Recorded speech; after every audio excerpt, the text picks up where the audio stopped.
to resign. What are your thoughts on that? Well, I think that's one that they'll have to consider. It's not something for me to say. We do know there will be an independent review. They've already committed to do that. So I'm sure it's not the end of this story. We don't know what will happen necessarily with the Coutts staff that made the decision, but it's hard to say where we go from here. And Alison leaving is a big step.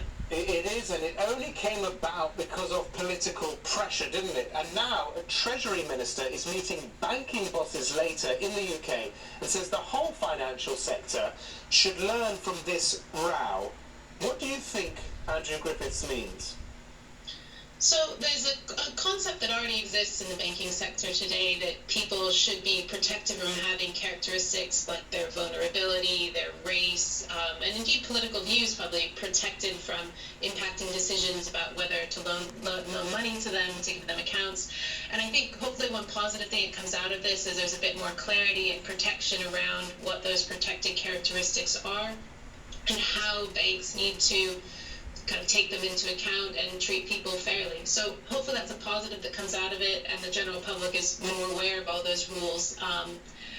We'll probably see more pressure and more focus on this across the sector. Yeah, and as you say, at the heart of this row was a breach of confidentiality. I mean, that presumably has to remain sacred for banks to operate.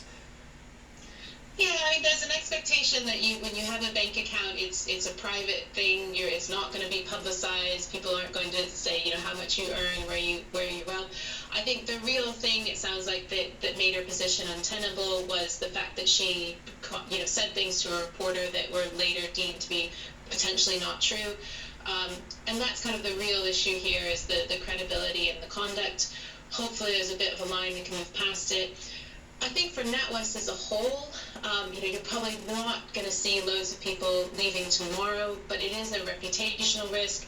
It's a distraction for the management, and now they've got a new CEO in who has to, figure out how to navigate all of this. So it's not the best circumstances for them, but there's probably not an immediate loss of business. It's more about the longer-term consequences. Yeah, longer-term consequences for the banking sector as well. At the heart of this was a subject access request, essentially a freedom of information request going in and finding out that they had discussed Nigel Farage's political views, this right-wing politician's political views, a lot.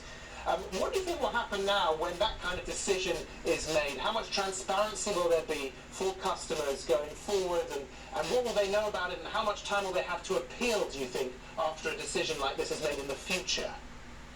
So those are all things that are for the Treasury and the Bank of England to set, but some of the stuff that's gone on the press is having longer notice times to close bank accounts, because it's a big part of your life and you need time to make arrangements. Also having to be given a rationale and the reason for an account being closed. So hopefully those are some positive things that come out of it. And in general, things like the subject access request, that's something that's been around for a long time under data protection rules that basically lets someone check what information an organization has about them. So it can be used to just make sure, do they have my information correct? There's more knowledge about it. We might see that being more widely used by the public in the future, now that from this incident, people will be a lot more aware of their rights. All right, Shanti Kelemen, Chief Investment Officer of both and me and M&G Wealth. Thank you very much for joining us on that breaking story.